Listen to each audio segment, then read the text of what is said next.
So, this is going to be the 12th study in the New Covenant. ये नई वाचा का 12वां अध्ययन होगा. Just to review quickly what we've already looked at. और जो कुछ भी हमने देखा है उस पर जल्दी पुनर्विचार करते हैं. The New Covenant was established only on the day of Pentecost. Before that, even right up to the time Jesus ascended to heaven, they were under the Old Covenant. पेंतिकोस्त के दिन ही नई वाचा स्थापित की गई. उससे पहले प्रभु यीशु मसीह के स्वर्ग में उठा लिए जाने तक भी लोग पुरानी वाचा के अधीन ही थे. In the New Covenant, we saw first of all, God shows us the seriousness of sin. I mean, this नई वाचा में सबसे पहला हमने देखा कि परमेश्वर हमें पाप की गंभीरता के बारे में दिखाते हैं. is how you can know whether you have begun to enter the New Covenant. Have you seen the seriousness of sin? इससे ही आप पता कर पाते हैं कि क्या आपने नई वाचा में प्रवेश करना शुरू कर दिया है. क्या आप पाप की गंभीरता को देख पाते हैं. And secondly, He gives us an assurance that He does not only forgives us, but does not even remember our past sins. और दूसरा वो हमें ये आश्वासन देते हैं कि वो सिर्फ हमें क्षमा ही नहीं करते परंतु हमारे अतीत के पापों को याद भी नहीं रखते हैं. This is in contrast to the Old Covenant. पुरानी वाचा के बिल्कुल विरुद्ध है.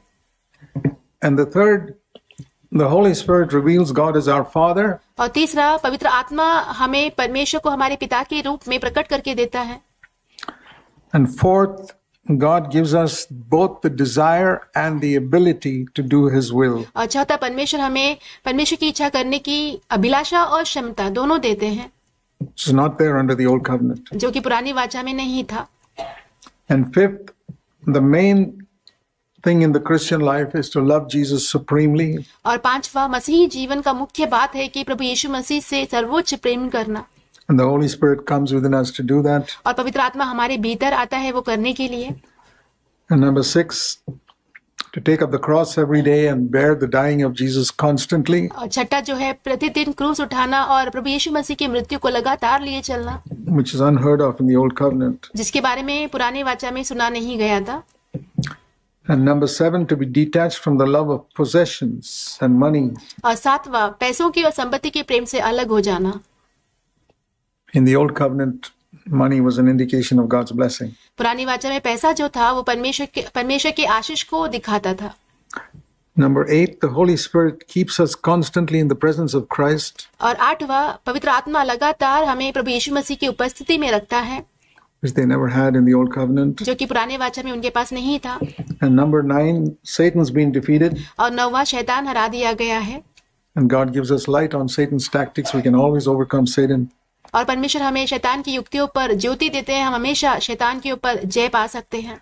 Number 10, we learn to worship God in spirit and truth. And number 10वां, हम परमेश्वर की आराधना आत्मा और सच्चाई से करना सीखते हैं. 11, God enables us to build a godly family. और 11वां, परमेश्वर हमारी सहायता करते हैं कि हम एक ईश्वरीय परिवार का निर्माण करें. Parents and children. माता पिता और बच्चे.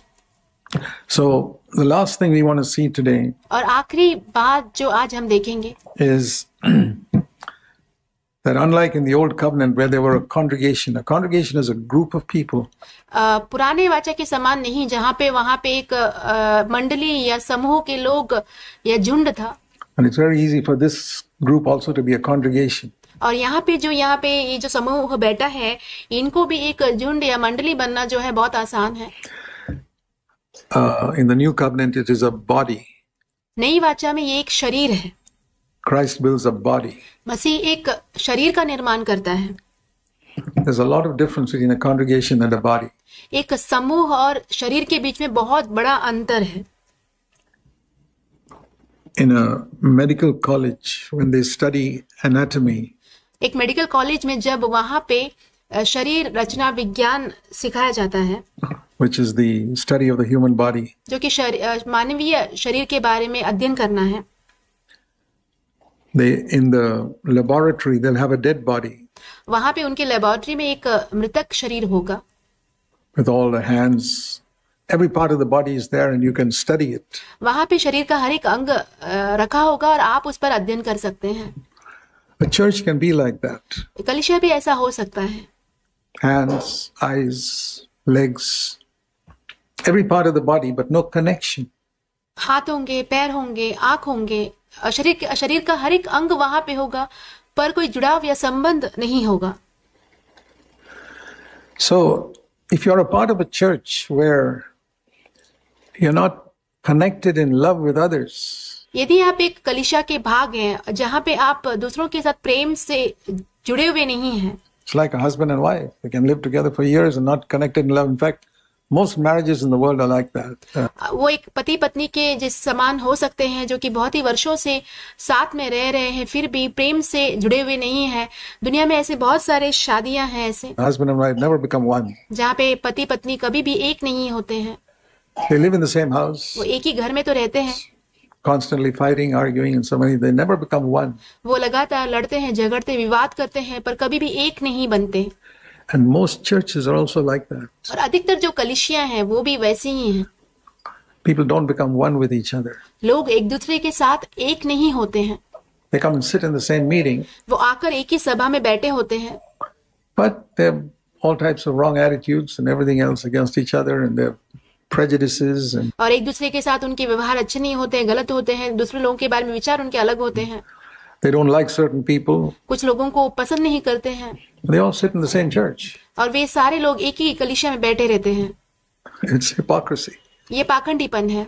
That's not the body of Christ. That's an old covenant congregation. ये मसीह की कलीसिया नहीं है, ये देह नहीं है, ये पुरानी वाचा का एक मंडली है। And call itself the Church of Jesus Christ, but it's not the Church of Jesus Christ. Jesus आप अपने आप को प्रभु यीशु मसीह की कलीसिया बुला सकते हैं, पर ये प्रभु यीशु मसीह की कलीसिया नहीं है। said, all men will know you are my disciples when you love one another. प्रभु यीशु ने कहा कि यदि तुम आपस में प्रेम रखो तो सारे लोगों को ये पता चलेगा कि तुम मेरे चेले हो। Not when you come together and sing certain songs or preach certain messages. ऐसा नहीं कि तुम एक साथ आकर जब गीतों को गाओगे या तो फिर कुछ संदेशों का प्रचार करोगे, तब नहीं। It's that connection. ये वो संबंधी है। And the other wonderful thing in the new covenant is when Christ builds the church. और एक और अद्भुत बात नई वाचा का है, जब प्रभु यीशु मसीह कलीसिया का निर्माण करते हैं। In the old covenant, everybody was a Jew. पुरानी वाचा में सारे लोग यहूदी थे। Everyone was a descendant of Abraham. They were all Jews. और वे सारे अब्राहम के संतान थे, सारे लोग यहूदी थे।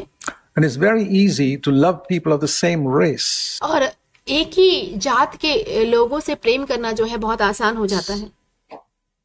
When everybody is the same race, जब सारे लोग एक ही वंश के हों, same color skin, उनका जो रंग है शरीर का वो एक ही समान हो, same language.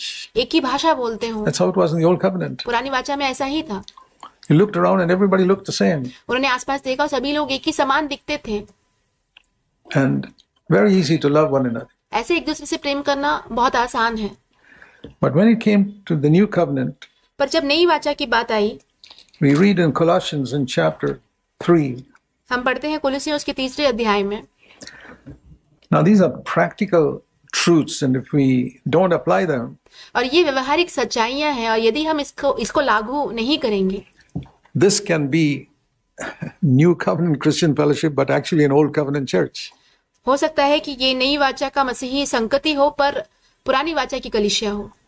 It's not a name that makes it new covenant. एक नाम इसे नई वाचा का नहीं बनाता। Colossians 3 says,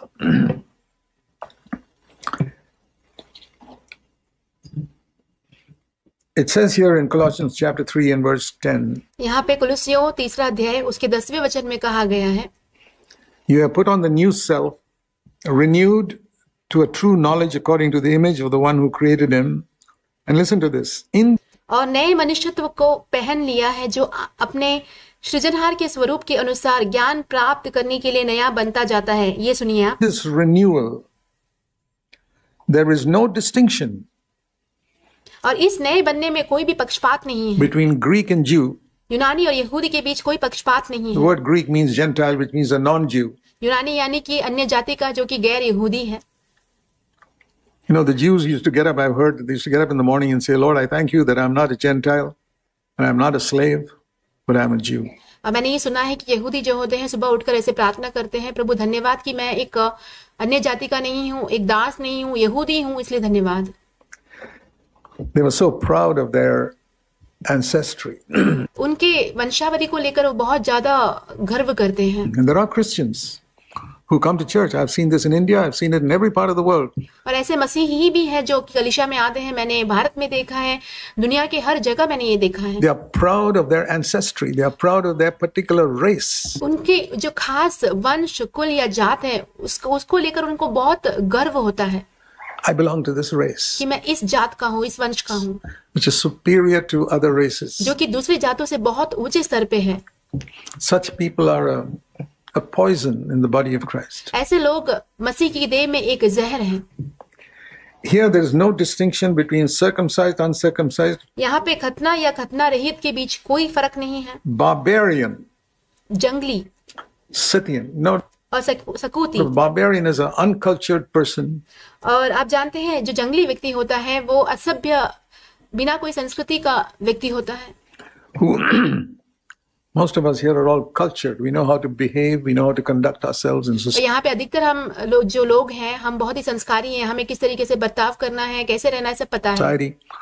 We know how to say thank you, sorry, and all these things. हमें अपने समाज में कैसे रहना है, कैसे धन्यवाद बोलना है, क्षमा मांगना है, ये सब पता है। A barbarian is not like that. He's पर जो एक जंगली व्यक्ति जो होता है वो ऐसा नहीं होता है। very crude in his behavior, वो उसके बर्ताव में बहुत ही असभ्य होता है। and you can be easily offended with his conduct. उसके तौर तरीकों से आप बहुत जल्दी नाराज हो सकते हैं, आपको बुरा लग सकता है।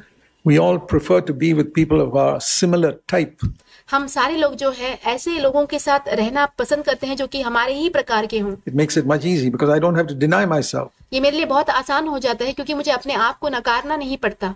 If you had to live with a barbarian in fellowship with a barbarian, you'd have to deny yourself in a number of areas. यदि आपको एक जंगली के साथ रहना और संगति करना हो तो आपको आपके जीवन के बहुत सारे क्षेत्रों में अपने आप को इनकार करना पड़ता है। Because he's so completely different. He's uncouth and uncivilized and और क्योंकि वो बहुत ही अलग होता है, वो असभ्य होता है, संस्कारी नहीं होता है। has all types of habits that can provoke me to disgust. God puts them in the same church. और उसकी ऐसे बहुत सारे आदतें हो सकती है जो मुझे उकसा सकती है, जो मुझे गंदा लग सकता है, और परमेश्वर इन सारे लोगों को एक साथ रखते हैं कलीसिया में। Barbarian. And then it speaks about Scythian. और फिर यहाँ पे सकूती व्यक्ति के बारे में कहा गया है। You know who the Scythian is? क्या आप जानते हैं सकूती कौन है? I never knew that.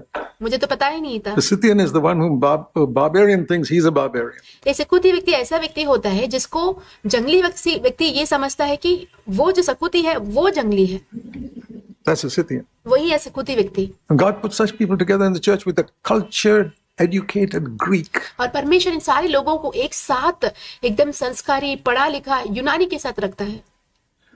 If you're a church full of only Silicon Valley people, educated, highly educated graduates, it's not the Church of Jesus Christ. यदि आप silicon valley के एक ऐसी कलीसिया हैं जहाँ पे सिर्फ पढ़े लिखे अच्छे लोग ही हैं, तो ये प्रभु यीशु मसीह की कलीसिया नहीं है। In the Church of Jesus Christ, there is no distinction प्रभु यीशु मसीह की कलीसिया में कोई भी पक्षपात नहीं है between a cultured, educated Greek and a barbarian. एक संस्कारी, पढ़ा लिखा यूनानी और एक जंगली व्यक्ति के बीच। And he longed to fellowship with all of them. और हमें इन सारे लोगों के साथ संगति करने की इच्छा होनी है। If you're the type of person who only likes to fellowship with people of your own type, यदि आप ऐसे एक व्यक्ति हैं जो सिर्फ उनके साथ ही संगति करना पसंद करता हो जो कि आपके समान है, your own race, आपके खुद के जात के your हों, own intellectual level, आपके बुद्धि के स्तर के हों, your own culture, आपके संस्कृति के हों, I would say you're a hindrance to the building of the body of Christ. तो मैं आपसे कहूंगा कि आप मसीह की देह के निर्माण में एक रुकावट हैं। Because the Lord has put slaves and free men. Think of that. क्योंकि परमेश्वर ने दास और स्वतंत्र को रखा है। आप इसके बारे में सोचें। In those days they had slaves, and slaves were not even allowed to sit at the table with the masters. और उन दिनों दास हुआ करते थे और उनको मालिकों के मेज में साथ में बैठने की अनुमति भी नहीं दी जाती थी। They were a lower level of society. वो समाज के नीचे स्तर के होते थे।